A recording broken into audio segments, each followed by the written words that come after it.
Radio Construyendo Emprendimientos realiza actividades conjuntas que incentivan a generar fuentes de empleo, desarrollando emprendimientos, fortaleciendo la unión familiar y el trabajo en equipo. Ven, presenta tu trabajo y expónlo al mundo. Los miércoles a las 19:30, un programa especial para el emprendedor.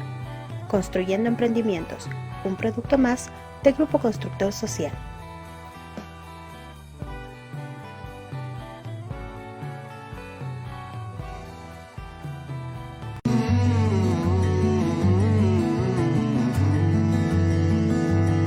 Porque tu salud nos importa.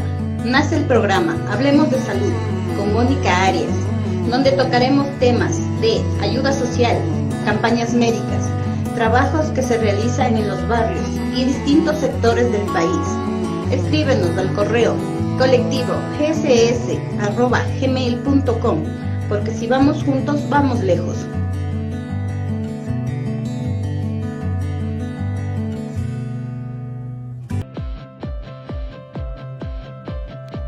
Porque Ecuador se lo merece, nace el programa Turismo y Deporte. Desde las entrañas de los barrios y las comunidades, junto a un grupo de jóvenes realizaremos actividades deportivas y turísticas para resaltar la imagen de nuestro barrio y comunidad, porque somos un país turístico y el mundo tiene que saber. Turismo y Deporte, todos los martes a las 19:30 por Grupo Constructor Social.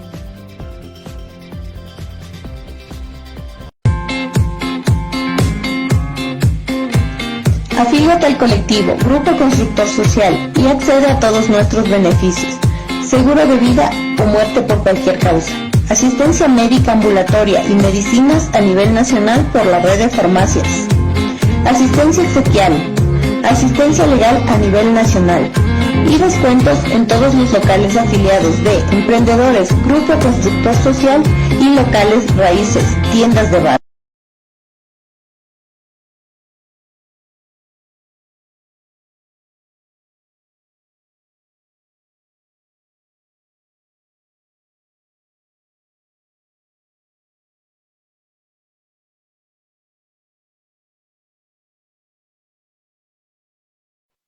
¿Cómo estamos? Muy buenas noches, bienvenidos a un programa más de Económicamente Cultural. Esta noche nos acompaña Santiago Campos, pero está con nosotros David, nuestro coanfitrión. David, muy buenas noches.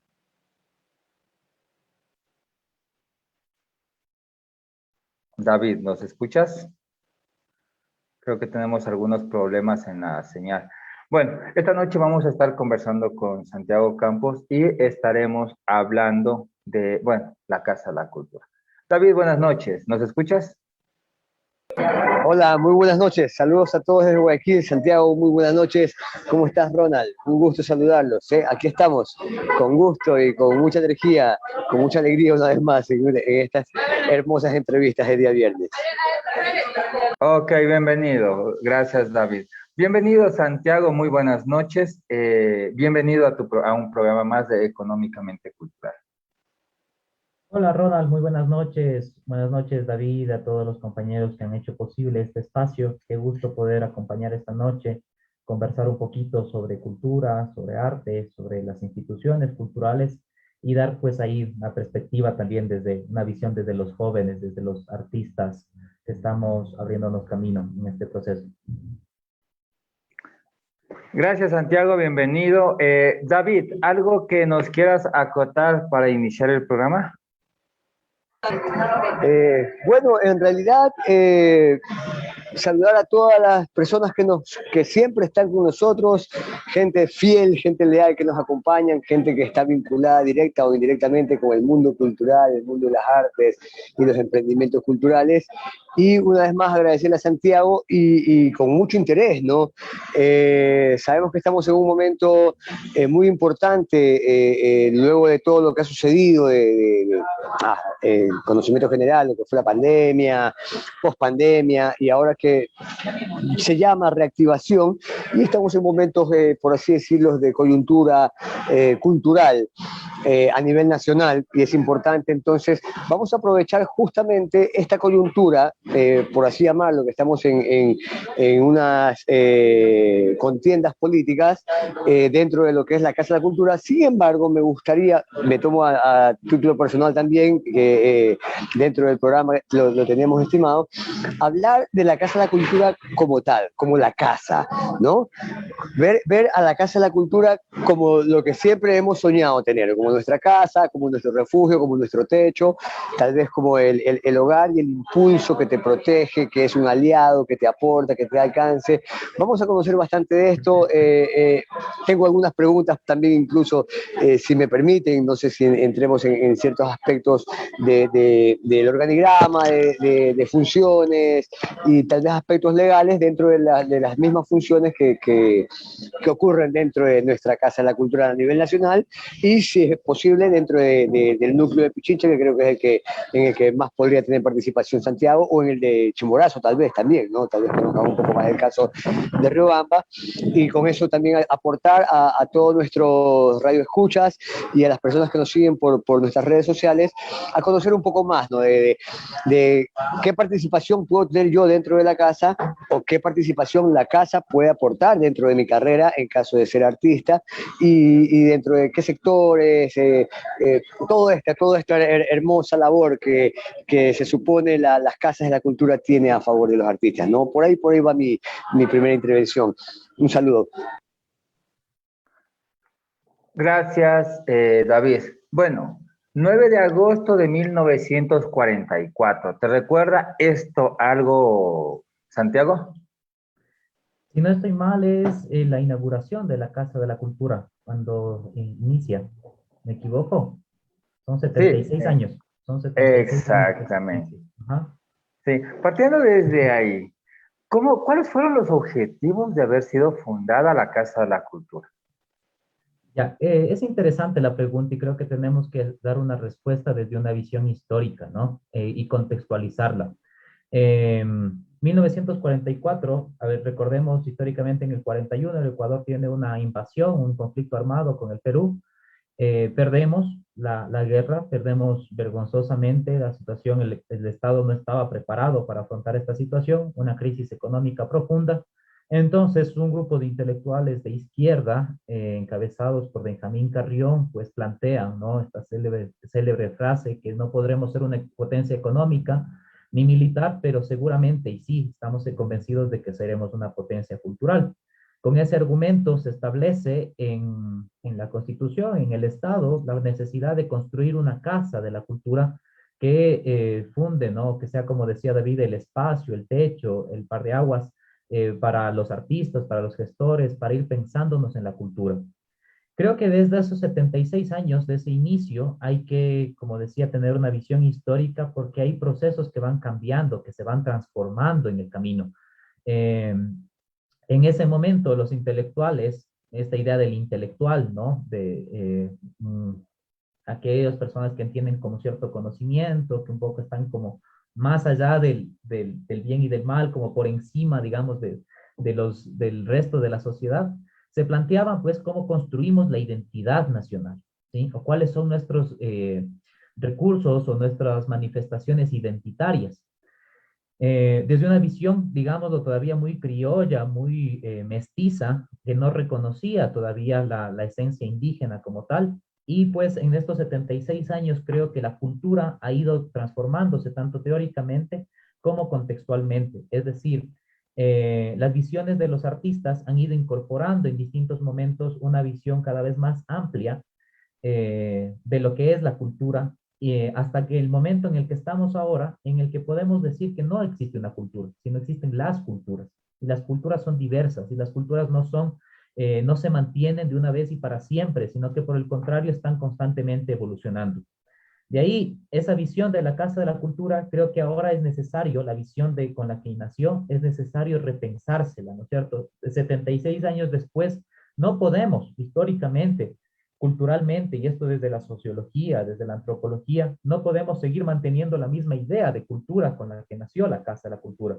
Y creo que ahora también, así como hablamos de las culturas, deberíamos también hablar de las casas de la cultura, de las casas, de los centros culturales que cada vez están más posicionados en los barrios, en las comunas, en los cantones, ya no en la centralidad, ya no en la idea del edificio en el que alberga todo, ¿no es cierto? Que era como una idea también de unas ciudades más pequeñas, en un contexto más cercano, donde todos podíamos pues bajar a un espacio céntrico, digamos. Pero ahora la cultura se la empieza a vivir, se la debe entender también desde cómo funcionan en los barrios, en las periferias, en los cantones, en las parroquias. Y ahí la Casa de la Cultura entonces tiene que cambiar también su forma de administrar, forma de pensarse a sí misma como institución, ya no capaz como la aglutinadora de todo el arte y toda la cultura del país, porque es imposible alcanzarlo, porque las prácticas son diversas, son cotidianas, son del día a día, y más bien debería ser como un acompañante, una institución administrativa, ¿sí? Que dé acompañamiento, que establezca políticas culturales y que permita el tejido de estas redes, ¿no es cierto? Que estos espacios que capaz están aislados en diferentes lugares puedan pues entretejerse. Creo que esa visión es la que necesitaríamos irla pensando ahora, capaz para abrir esta discusión sobre la casa. Ya no hablar de la casa, sino de las casas. Ya no hablar de la cultura, sino de las culturas. Sí. Santiago, por favor, sigue. Oye, David, perdón, David, sigue, por favor. Me llama bastante y me agrada bastante, vale decirlo, el concepto que dice Santiago es bastante interesante, esa inclusión que es importante, ¿no? Detectar también aquello, te digo, hay cosas que yo desconozco también de la casa y ahora me gusta el término las casas, de las culturas, porque es importante también destacar que todo va evolucionando, ¿no? Y nosotros como parte de un ecosistema, hablando ya en términos macro, no podemos negarnos la posibilidad que a nivel micro también somos influenciados por todo y lógicamente esa evolución también se desarrolla en las tradiciones, que para dejar en claro también, perdón que me tome la atribución, de que la cultura no tiene que ver solo con, por si acaso lo digo, con la danza, con la música, con el teatro, tiene que ver también con las tradiciones de un lugar, de un pueblo, de una comuna, ¿no? Con la gastronomía, con la forma de la dialéctica, con la forma de vivir dentro de las comunidades, incluso con la forma de la agronomía, de la pesca en los casos dados, ¿no? Entonces me atrae mucho lo que dices, gracias Santiago por eso, de las culturas y las casas. Muy interesante eso porque es necesario también poner atención en estos lugares que por A o B motivo no eran bastante vistos.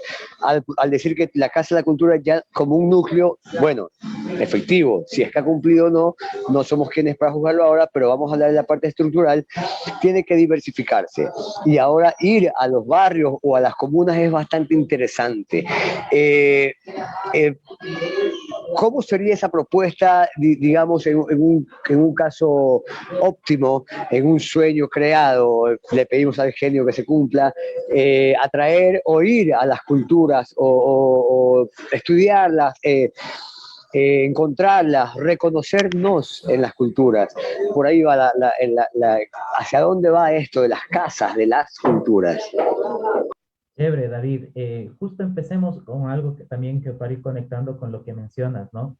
Tenemos que pasar de una idea de cultura un poco aristocrática, un poco elitista, académica, ¿no es cierto? Que veía el arte como destinado a la persona culta, ¿sí? Pensado simplemente para la persona que ha tenido estudios, los literatos, los músicos, los que practican ciertos determinados artes, porque otras prácticas artísticas también siempre han estado por fuera, el arte urbano, las culturas juveniles, ¿no es cierto? Han estado por fuera de ese espacio.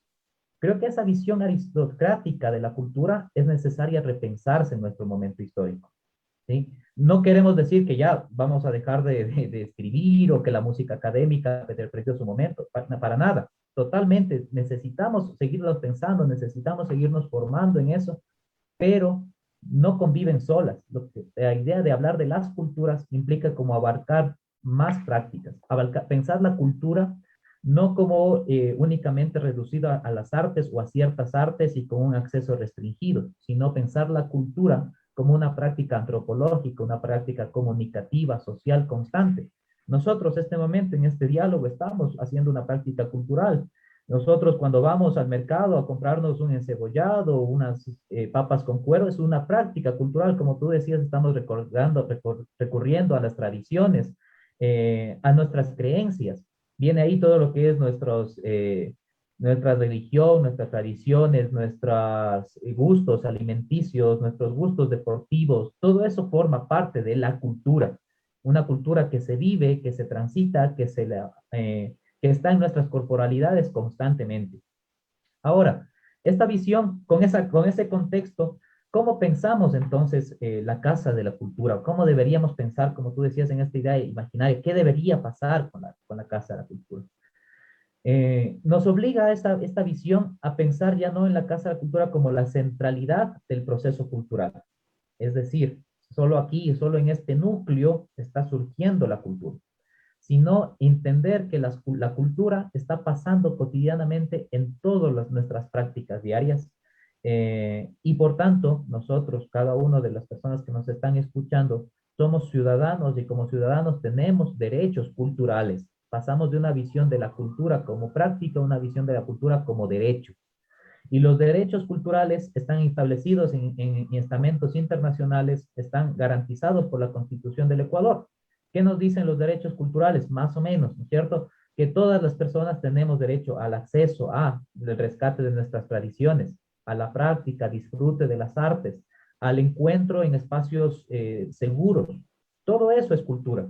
Entonces, con esta visión amplia de la cultura, tenemos que entender que ya no solamente es la Casa de la Cultura la institución encargada de hacer esto, sino que, y como lo recoge también la Ley Orgánica de Cultura desde el 2016, en el que se aprueba, existe un Sistema Nacional de Cultura.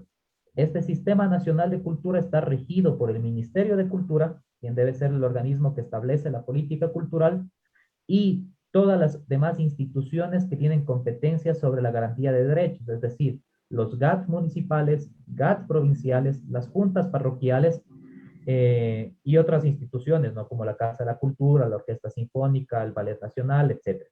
¿Sí? Además, todos aquellos grupos y organizaciones que quieran adscribirse voluntariamente a este proceso. Esa visión nos permite entender entonces que la práctica cultural ya no queda únicamente en la Casa de la Cultura, sino que todas las acciones, por ejemplo, una práctica, un proyecto que desarrolla un municipio, un GAT provincial, la construcción de una carretera, debe pensarse también atravesado, ¿no es cierto?, por cómo esto va a afectar a la cultura, cómo genero relaciones sociales en esta obra que estoy construyendo, cómo vinculo cultura y educación, cómo vinculo cultura y salud, cultura y turismo.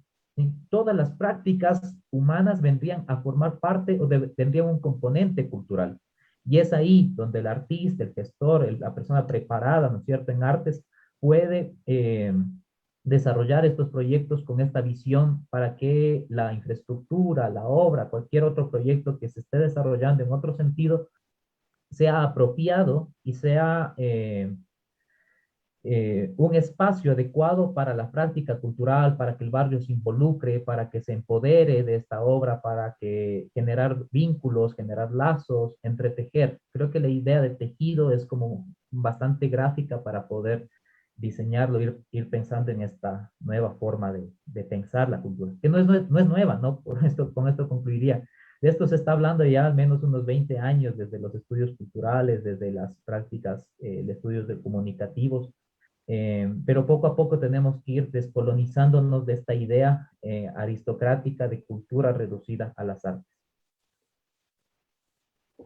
Gracias, Santiago. Vamos a ir a una pausa comercial, pero vamos primero a agradecer a las radios que nos retransmiten, como es Voces Milano en Italia, Radio Ayahuasca Internacional en España, Radio Son de Oriente y Poder Tropical, y la Radio 593, la radio del pueblo en Calderón.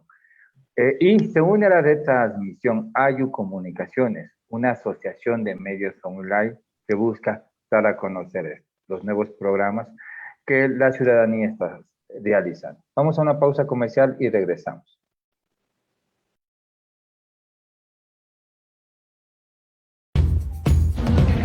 Grupo Constructor Social pone a tu servicio el área de proyectos y capacitaciones, porque creemos firmemente que todos podemos ser empresarios y no empleados. que trabajando en equipo y formando cadenas productivas, designando responsabilidades, seremos los mejores empresarios, compitiendo en igualdad de condiciones, sumando destrezas y fortaleciendo la unión y trabajo en equipo. No solo creeremos en nuestro trabajo, sino también seremos los mejores entre los mejores. Analiza, estudia y construye tu proyecto en equipo, porque si vamos juntos, vamos lejos. Escríbenos al WhatsApp 0987-649-259 o al correo colectivo gcs@gmail.com o visita nuestra fanpage Grupo Constructor 123 y Noticias Grupo Constructor.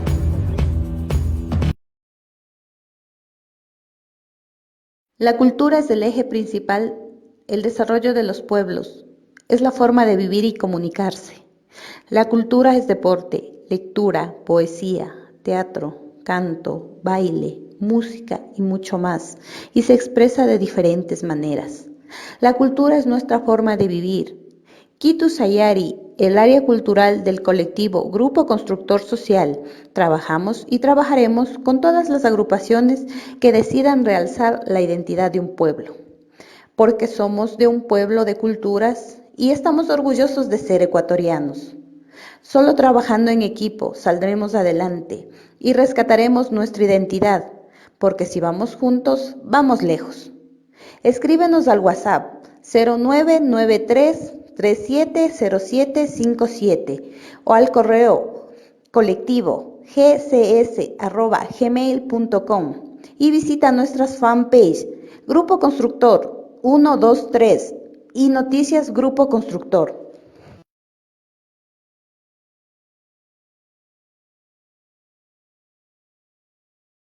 ¿Cómo, cómo están? Muy buenas noches. Bienvenidos a un programa más de Económicamente Cultural. Es viernes 20 de agosto del 2021 y estamos con Santiago Campos, que nos está dando a conocer un poquito de la Casa de la Cultura, su historia, cómo fue conformado y cuáles son las nuevas metas que buscan dentro de la Casa de la Cultura. Pero antes queremos conocer quién es Santiago Campos, de dónde viene su trayectoria, cuáles son sus ideales y bueno, cómo forma parte de la Casa de la Cultura. Santiago, ¿nos puedes decir un poquito, contarnos un poco de la vida, de tu vida? Listo, Ronald. Un saludo nuevamente a las personas que se van conectando. A ver, yo nací en la ciudad de Riobamba, sí, vivía allá, estudié hasta el colegio. Siempre he estado muy vinculado a las actividades artísticas, culturales. Siempre era de esos chicos que se acercaban ahí a la Casa de la Cultura a ver qué había, ¿no? En las tardes, a ver si había un taller, a ver qué pasaba.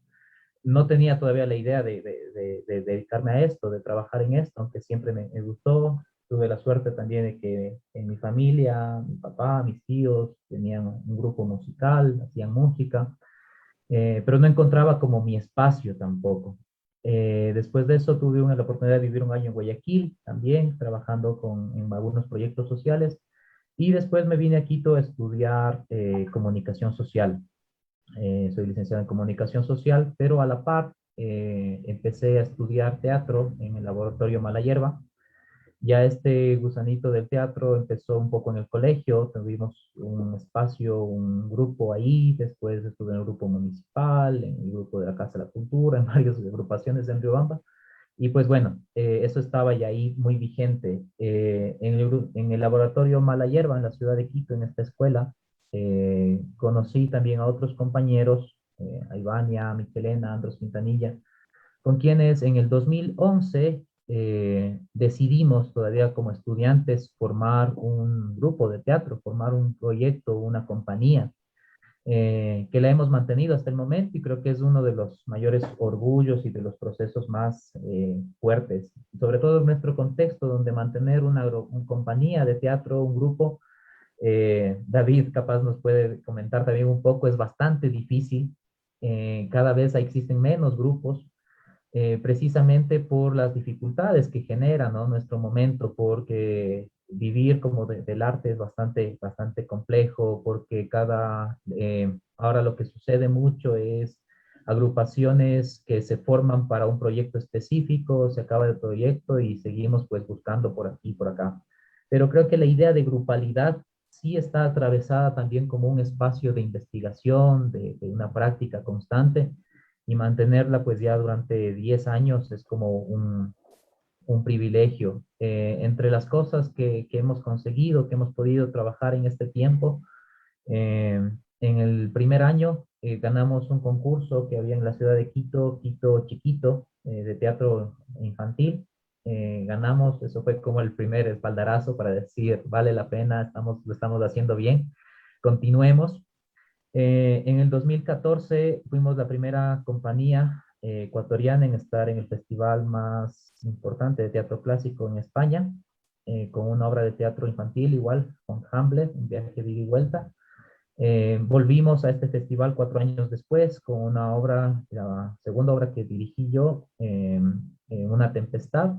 Hemos estado también en Chile, en otros festivales, en los festivales más importantes del país, en el Quito Tiene Teatro, en la fiesta escénica que organizaba la Fundación Sucre en Quito. Hemos estado en el Festival de Loja en algunas ocasiones, y bueno, en otros espacios también. Aparte de eso, siempre hemos considerado, pues el arte no puede estar desligado de las prácticas sociales. Tenemos como otra parte, ¿no? Que es, bueno, nuestro trabajo de la creación, digamos, de la investigación artística, estética como tal, pero también la investigación, que no está desligada para nada del trabajo, pues, en la comunidad, en las prácticas culturales, en el apoyo a procesos sociales. En el 2016 estuvimos trabajando con la Fundación ProBio, la Corporación ProBio de Agricultores Biológicos a nivel nacional. Acompañamos un poco en un proceso de veeduría ciudadana sobre soberanía alimentaria, que nos permitió pues conocer muchos proyectos de agroecología en todo el país. Recorrimos el país presentando una obra que trabajaba justo sobre la participación, el trabajo comunitario, y la importancia, ¿no?, de esto vinculado a la agroecología.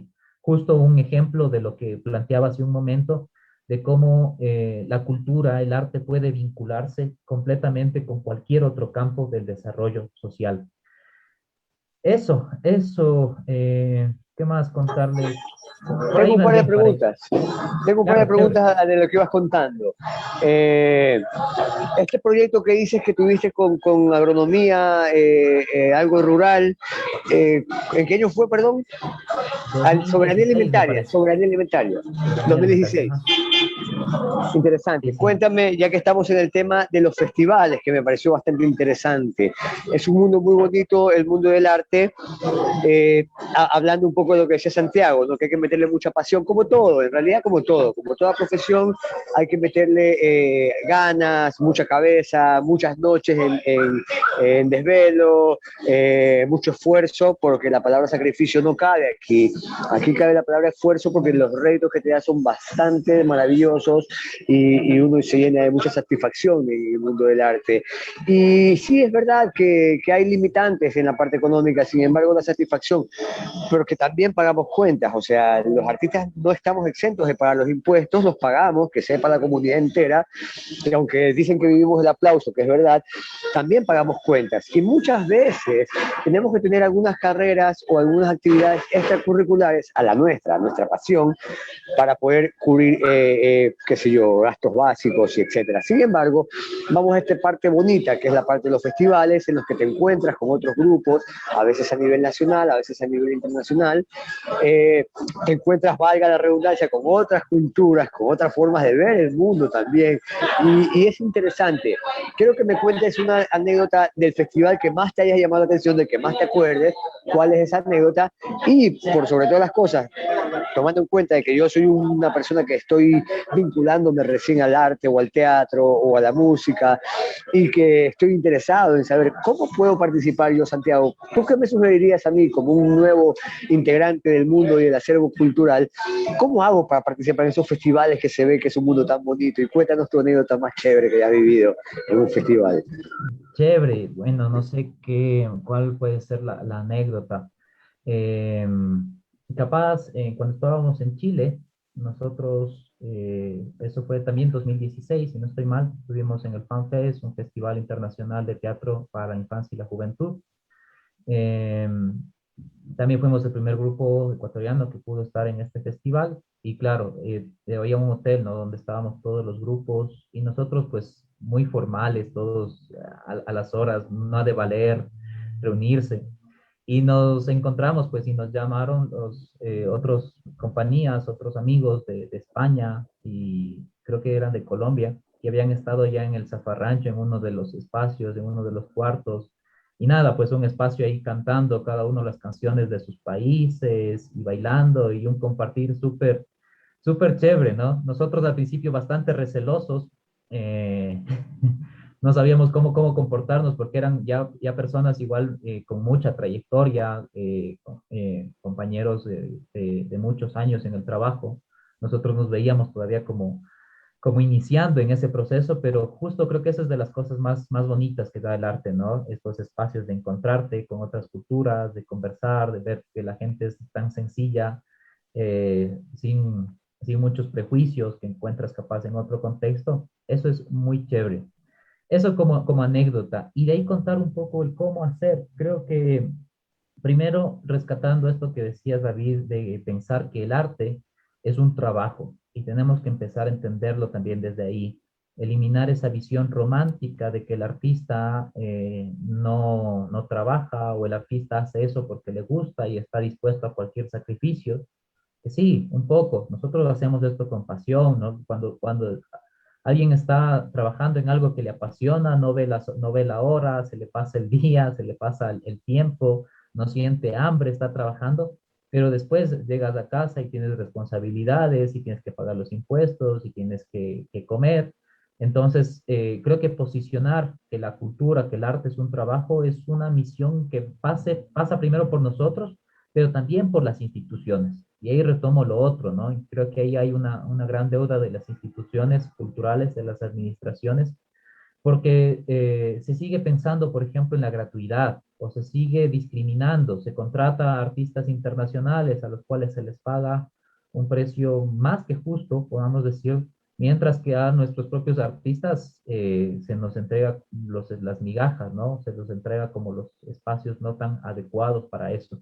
Entonces, eso es política cultural. Por ejemplo, una política cultural sería dar prioridad a los grupos nacionales, lo establece la ley, ¿sí? Se habla en la ley de cultura del 50-50, de que todos los gobiernos autónomos deberían gastar la mitad de su presupuesto de fiestas, de su presupuesto en cultura, en proyectos culturales locales, pero pues no muchas veces se lo hace. Eh, Eso desde la institución, y eso es parte de los derechos culturales, de lo que tenemos que empezar a pelear y empezar a posicionar, que el trabajo cultural, el trabajo artístico es trabajo, requiere horas, requiere preparación, requiere muchos recursos como cualquier otra práctica. Y lo otro, creo que también tenemos que, en nuestro momento al menos, los artistas, los gestores, tenemos que ser artistas y gestores justo a la vez. Eso implica que nos toca aprender algo de comunicación, nos toca saber algo de marketing, tenemos que enterarnos de economía, saber cómo está la situación política. También creo que son muchos apartados y creo que ahí también cambia un poco la visión, ¿no? De una cuestión sectorial, separada, yo hago solamente esto y no sé hacer nada más, a una cuestión de empezar a entender las prácticas culturales como interdisciplinarias, intersectoriales, intergeneracionales, que es lo que un poco, eso es lo que podría decir como una... Bastante interesante, me gusta cómo fuiste llevando el tema hacia esto que es importante, tanto interesante como importante y tal vez también urgente de atender. Hablamos un poquito ya de políticas culturales, que ya que estamos en el tema de la Casa de la Cultura como una entidad, una institución que abriga, que protege, que invita, que empuja, que colabora con todos los quehaceres culturales y atendiendo este asunto de que, ojo, por así decir, la mal llamada industria cultural, porque la verdad es que industria no. Bueno, la industria cultural tiene influencia en muchas otras actividades económicas alternas que van de la mano de la cultura, ¿sí? Por ejemplo, hablando un poquito de teatro, en teatro también vemos pintura. ¿En qué momento ves la pintura? La pintura a veces en la escenografía. Ah, en la escenografía, ¿qué más hay? Hay un poco de mano de obra, de carpintería, de arquitectura. Ah, pero eso no tiene que ver con el teatro. Sí tiene que ver con el teatro. Claro que sí. La parte de la luminotecnia también. Que el luminotecnio tiene que estudiar para el asunto del espacio, enfriar, calentar, dar profundidad, etcétera, etcétera. Tiene que ver con la parte arquitectónica también, tal vez con un poco de ingeniería, electrónica. Entonces, tenemos que entender que el arte y la cultura no solo ve y depende del arte y la cultura. Estamos interrelacionados con todo el sector productivo en general, atendiendo también de que las instituciones que vienen a devenir, por así, en garantizar los derechos, como el Estado, como los GAT, que los mencionaste hace un momento, como la misma casa, a garantizar los derechos de cada ser. Y dentro de nuestros derechos y necesidades básicas está justamente el desarrollo, el cuidado, la protección, el fomento, la visibilidad, la viabilidad de lo que es el acervo cultural, de lo que es la cultura de cada ser, ¿no? Y me gustó que hace un momento hablaste también de las tribus, por así decirlo, ¿no?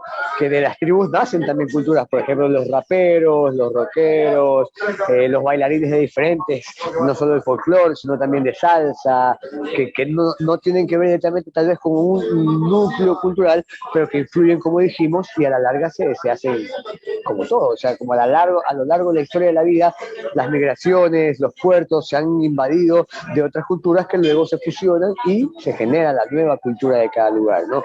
Vamos a hablar un poquito de esto que me dijiste.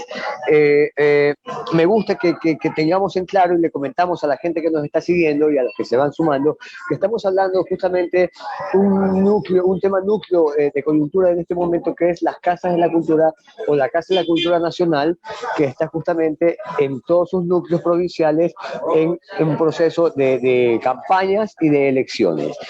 Y en ese sentido estamos analizando un poco cómo la Casa de la Cultura puede proteger o garantizar los derechos de sus protegidos o de sus aliados, y a su vez cómo uno puede participar. Ahí viene esta nueva parte que quería preguntarte: ¿cómo yo me siento parte de la Casa de la Cultura? ¿Qué tengo que hacer si yo soy un pana que estuve en un proceso cultural, en un proceso social de un colectivo como el que tú tienes, que discúlpame, no recuerdo el nombre, si me puedes decir el nombre, del colectivo Metrópolis. Metrópolis, de un taller multidisciplinario social en el barrio en el que yo estoy, y de repente me nace la pasión, gracias a ustedes encontré mi camino de vida, mi pasión, para lo que sirvo en este mundo. Entonces, Antrópolis es el nombre, gracias.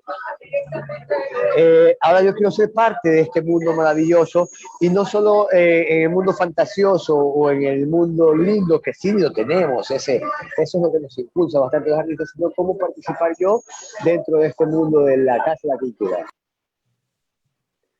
Chévere, David. Bueno, sí, aclarar, el nombre es Antrópolis. Un poco es la idea del antro, ¿no? Como este espacio como oculto por donde está David, así como en la esquina, en el barrio. Y también vincular ese espacio de lo pequeño con lo grande, con lo micro, con la polis, con la ciudad. Y también entenderlo como antro de ser humano, ¿no? Esta traducción desde lo griego. Entonces, creo que todas esas necesidades de los jóvenes de vincularnos, de saber cómo empezar, pasan mucho por lo que planteabas, David, el tema de políticas culturales. ¿Qué implica la política cultural? Porque muchas veces hablamos de esto, que hay que discutir las políticas culturales, de qué hacemos con las políticas culturales, pero ¿qué son en la práctica las políticas culturales? Las políticas serían como proyectos a largo plazo, ¿sí? O indicadores que nos dicen, a ver, queremos apostarle de aquí a 10 años para que el Ecuador, los jóvenes en el Ecuador tengan acceso a una actividad artística, ¿sí? En su proceso de formación, en la educación, en los espacios en las escuelas, en los colegios. porque creemos que la actividad artística va a mejorar, ¿no es cierto?, la empatía en las sociedades, en los grupos humanos. Vamos a trabajar, por ejemplo, el disminuir los índices de delincuencia, los índices, quitarle espacio a las bandas organizadas, a las pandillas. La mejor forma de cómo conseguir eso es con política cultural, no a la fuerza. Y los ejemplos son claros en Latinoamérica. Tenemos el ejemplo de Medellín. Medellín en los años 90 era una ciudad muy violenta con todos los carteles. En los barrios periféricos, igual los grupos, estos grupos violentos pues ocupaban a los jóvenes que no tenían otras actividades y les inmiscuían, ¿no?, en este mundo de la violencia, del consumo y el narcotráfico, etcétera. ¿Y qué se hizo? Hubo una política cultural a largo plazo de construir los puntos de cultura, una idea que nace también en Brasil, eh, y que son casas culturales en los barrios, en los espacios más alejados. Pero no era una casa cultural como un techito ahí donde ya démosles esto, cualquier cosa. Eran unas infraestructuras, o son unas infraestructuras eh, que vienen a cambiar la imagen de estos barrios difíciles, de estos barrios conflictivos, con estructuras construidas arquitectónicamente atrayentes, con programas, con talleres permanentes. Y en 10, 15 años los índices de violencia han disminuido considerablemente en esta ciudad. Entonces, eso da cuenta de que una política cultural o la práctica artística no solamente está pues para el regocijo o la admiración y los aplausos, sino también para construir, cambiar algo en la sociedad. Entonces, creo que hacia allá se debe apuntar. La Casa de la Cultura, ¿cuál sería su rol? Eh, no avanza, no le avanza el presupuesto, por más presupuesto que tengan, ni la infraestructura, por más grandes que sean o espaciosos que sean los teatros, los espacios que tengan, a abarcar todas las necesidades de nuestras ciudades. Pero sí puede, ¿no es cierto?, incidir sobre las otras instituciones, sobre los GAT, sobre las zonales culturales, eh, para ir desarrollando estos proyectos, para ir sosteniendo también desde el arte, desde la cultura, pues presentar las ideas y ser veedores de los procesos de los gastos, tanto de gastos como de la política cultural. ¿Cómo invertimos en cultura? ¿Cuál es el objetivo? Contrario a eso sería la idea de gastar en los eventos, ¿no? Esta idea del eventismo, que reduce todo pues a Casa de la Cultura va a organizar un festival. Organiza el festival y en ese festival se le fue la mitad del presupuesto. ¿Qué queda con eso? Queda muy poco. Para el artista le queda un pago para aquellos privilegiados que lograron entrar a ese espacio, y para la sociedad queda pues un evento al que asistió un día y el resto del año no ha pasado nada. ¿Qué sí puede hacer la Casa de la Cultura? Aprovechar las propias iniciativas que salen desde los sectores. Festivales en nuestras ciudades, en nuestros barrios, existen muchos, pueden existir muchos más, autogestionados, los propios artistas, los propios barrios van construyendo sus propias dinámicas. Sobre eso sí puede la casa, por ejemplo, brindar su acompañamiento, brindar su asesoramiento técnico, logístico, para que funcionen mejor. Por ahí sería un poco como la visión de casa y el cómo vincularnos no solamente a esta centralidad, sino vincularnos a las casas culturales.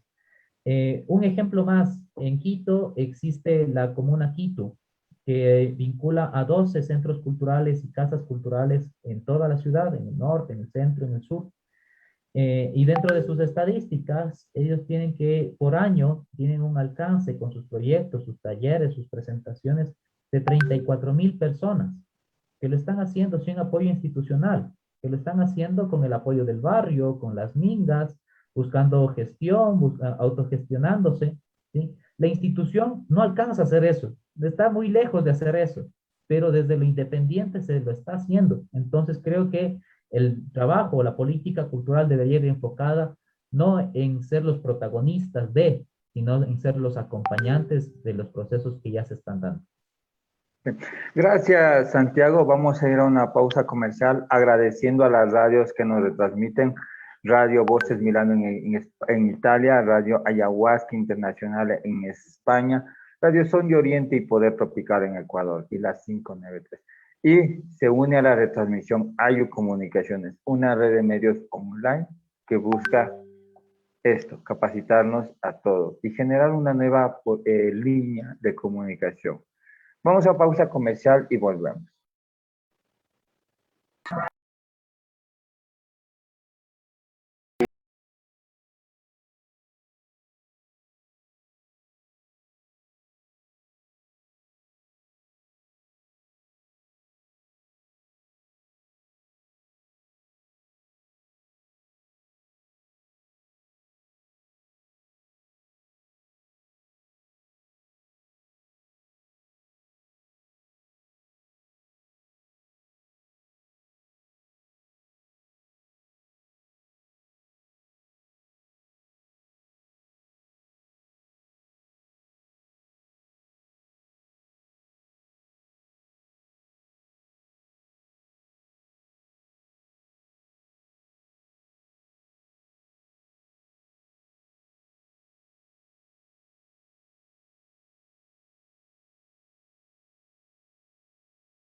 La cultura es el eje principal del desarrollo de los pueblos. Es la forma de vivir y de comunicarse. La cultura es deporte, lectura, poesía, teatro.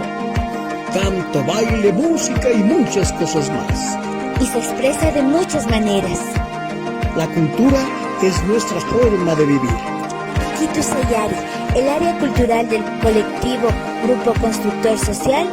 Trabajamos y trabajaremos con todas las agrupaciones que decidan realizar la identidad de un pueblo, porque somos un pueblo de culturas. Y estamos orgullosos de ser ecuatorianos. Y solo trabajando en equipo saldremos adelante. Y rescataremos nuestra identidad. Porque si vamos juntos, vamos lejos. Más información, comunícate al 0960 97 19 86 con Darío Tonato o al correo javierdj@hotmail.com.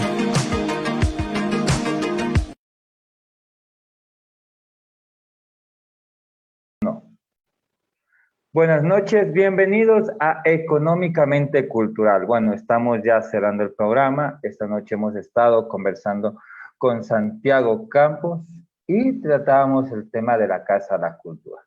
El 11 de noviembre de 1943, el presidente Carlos Arroyo del Río fundó el Instituto Cultural Ecuatoriano, dándole de amplios fondos de transformo hacia la cultura. Desde ahí hasta acá han venido varios años, han tenido varias transiciones la Casa de la Cultura. En un principio se le consideró elitista, de poco a poco ha ido cambiando. Hoy, ¿cuáles son las nuevas perspectivas que tú ves hacia la Casa de la Cultura? Gracias, Ronald, nuevamente. Bueno, para hablar de perspectivas, creo que tenemos que hablar, como decíamos al principio, de las visiones de la cultura, ¿no? Y creo que en ese sentido la Casa de la Cultura en los últimos años no se ha actualizado un poco con las visiones culturales. Seguimos pensando o limitando la cultura a ciertas prácticas y pues todavía hay una idea que roza mucho, que dista mucho, que tiene cierto recelo a las nuevas prácticas culturales que se están desarrollando. Lo que hablábamos hace un rato con David, las prácticas, las culturas urbanas o las tribus urbanas, cómo se han vinculado con la casa.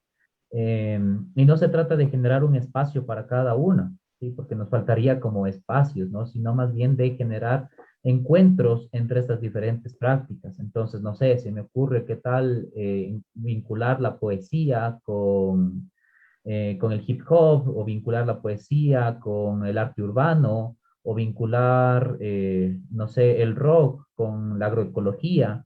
Creo que esas nuevas visiones de vínculos, de no pensar sectorialmente, es lo que necesitaríamos un poco para la casa. Por ahí iría como la respuesta. Sí, David, sigue, por favor.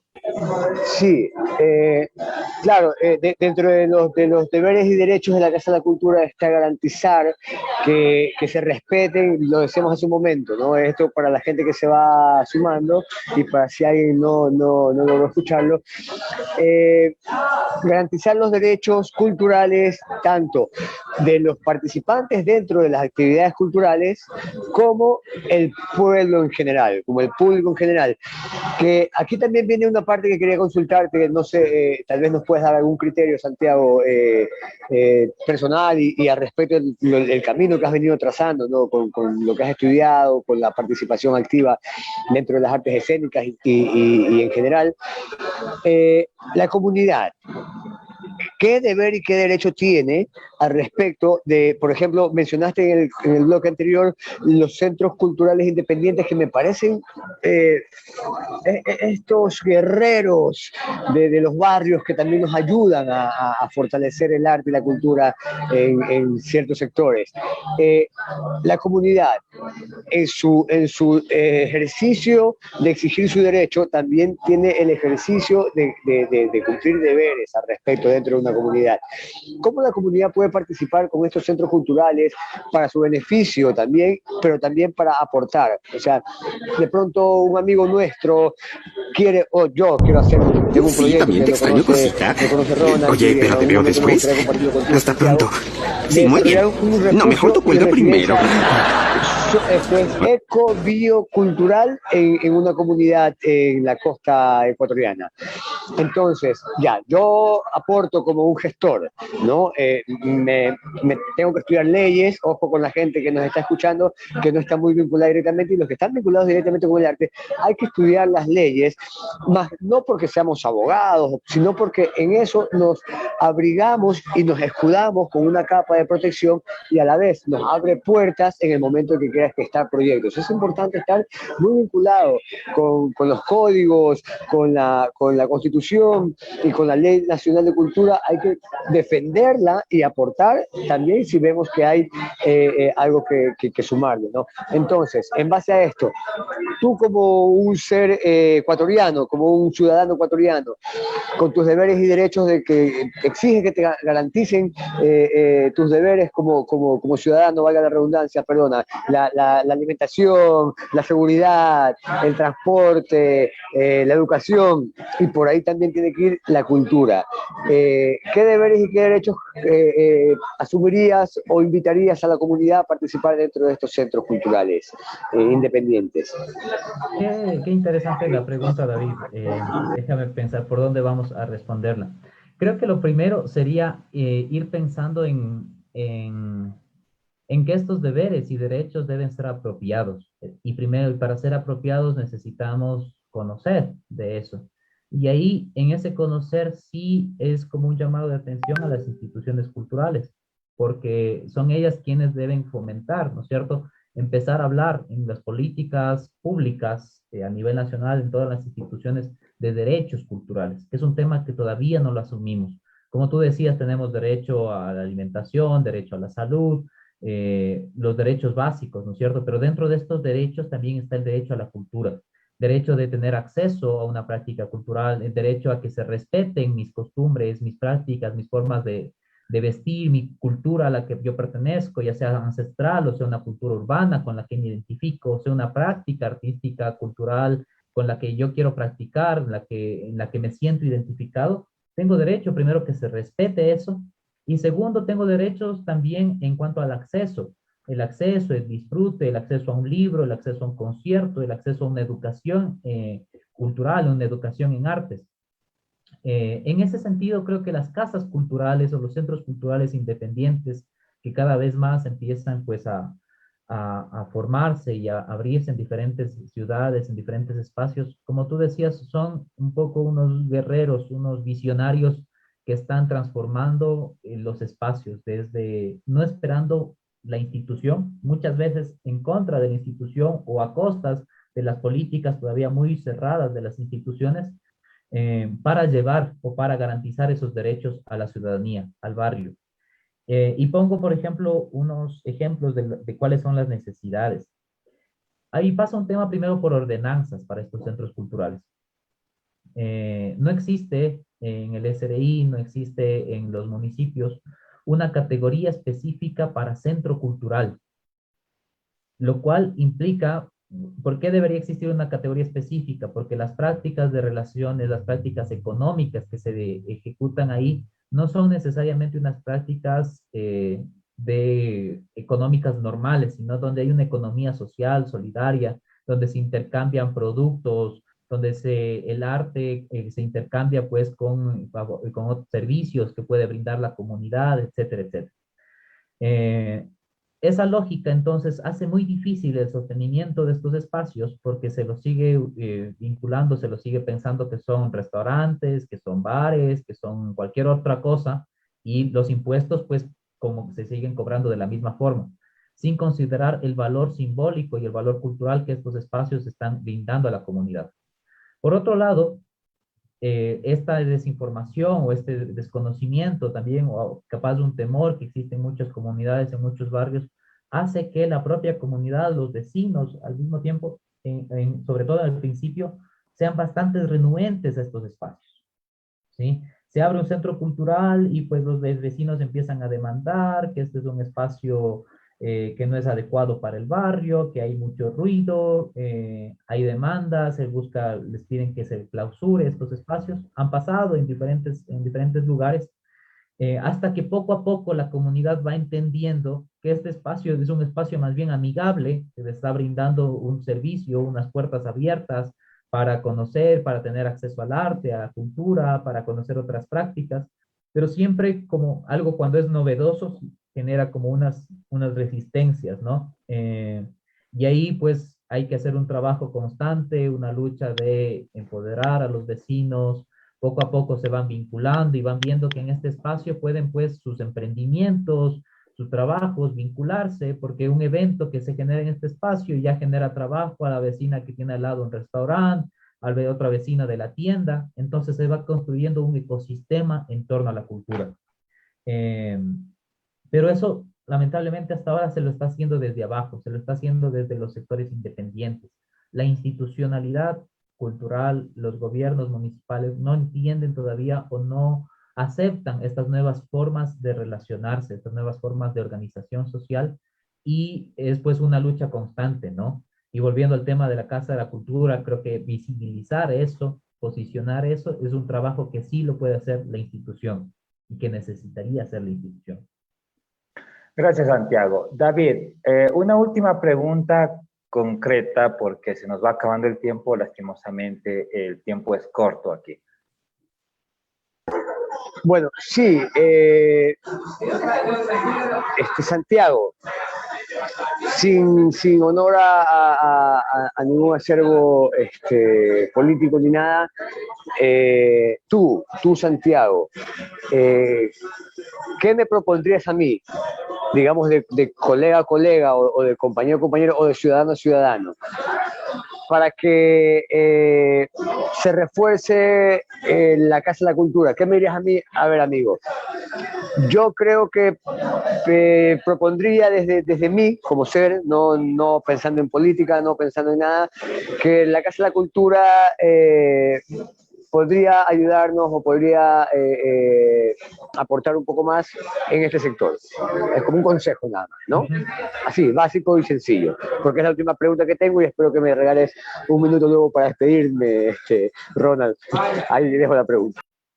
Chévere, David, para ser muy concreto, yo diría acerquémonos a la casa. Vinculamos, pensemos este espacio no como el abrir las puertas no necesariamente se lo hace desde adentro, sino también desde afuera. Lleguemos, apropiémonos, preguntemos qué pasa en la Casa de la Cultura. Enterémonos un poco de cuáles son nuestros derechos culturales, de cómo la casa puede garantizar esos derechos, de cuáles son los programas que está haciendo, dónde está la Casa de la Cultura en mi ciudad, en mi provincia.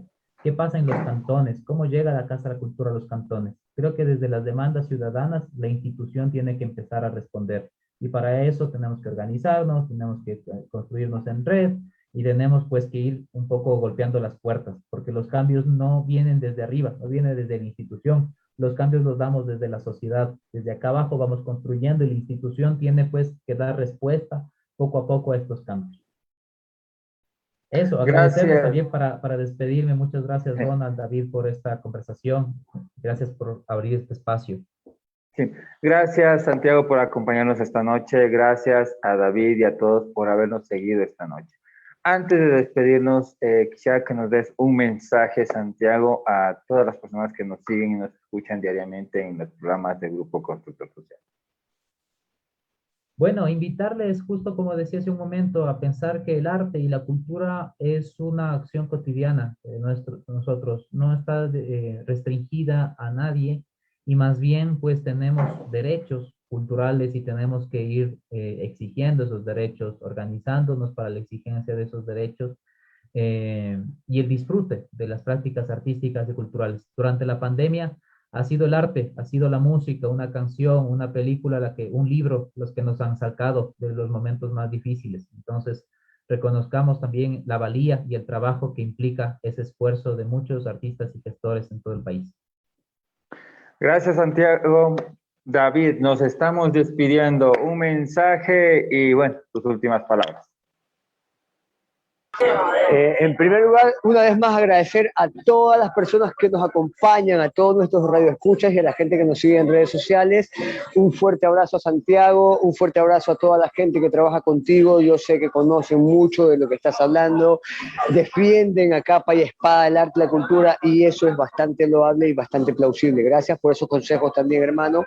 Invitamos a todas las comunidades que nos siguen desde su radio, transistor o desde los canales de internet a informarse un poco más y a defender también desde su nicho su cultura, a fortalecerlo, a creer en lo que somos y a desarrollarlo por sobre todas las cosas, porque esa identidad es lo que nos da mucho más fuerza a nivel local, como grupo, como etnia, como ciudadanos, como país.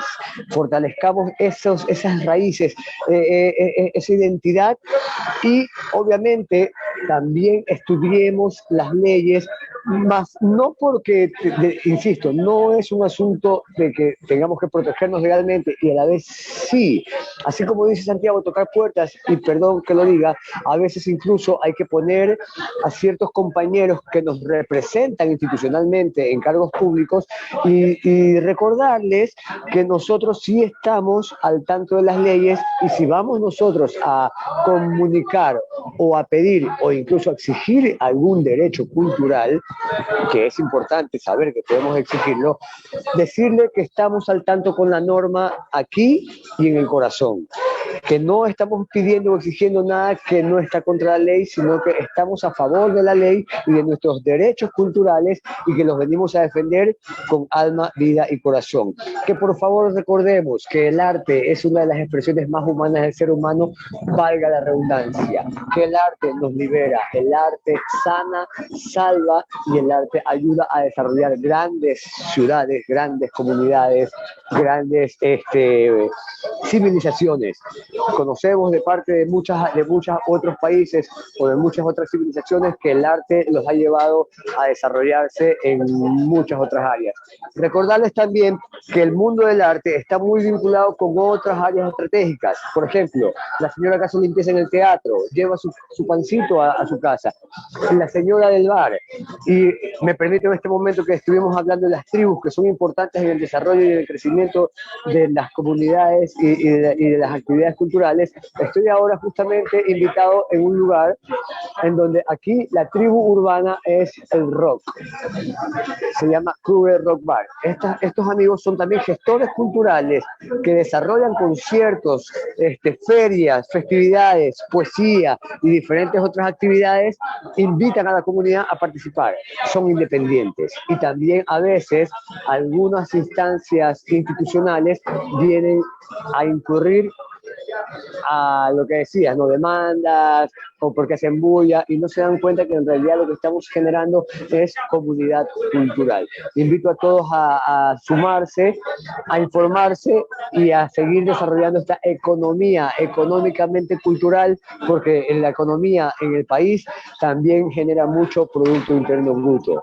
estamos entre los más altos estándares de PIB dentro de la producción nacional. Muchas gracias, Ronald, por permitirnos a los artistas comunicarnos y expresarnos con esa garra que nos lleva a hacer nuestro acervo cultural y nuestra vida entera. Gracias, Santiago, gracias, Ronald, me despido. Un beso y un abrazo para todos. Gracias, David, gracias, Ronald. Gracias a todos por seguirnos noche a noche con Grupo Constructor Social en Económicamente Cultural. No se olviden, la cultura es el eje principal del desarrollo de los pueblos. Hacemos cultura todos los días, con cada forma, con cada expresión, en cada sitio que vamos. Recuerden, estamos aquí para ustedes y si vamos juntos, vamos lejos. Hasta la próxima semana en Económicamente Cultural. Gracias, chao, chao.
La cultura es el eje principal del desarrollo de los pueblos. Es la forma de vivir y de comunicarse. La cultura es deporte, lectura, poesía, teatro. Canto, baile, música y muchas cosas más.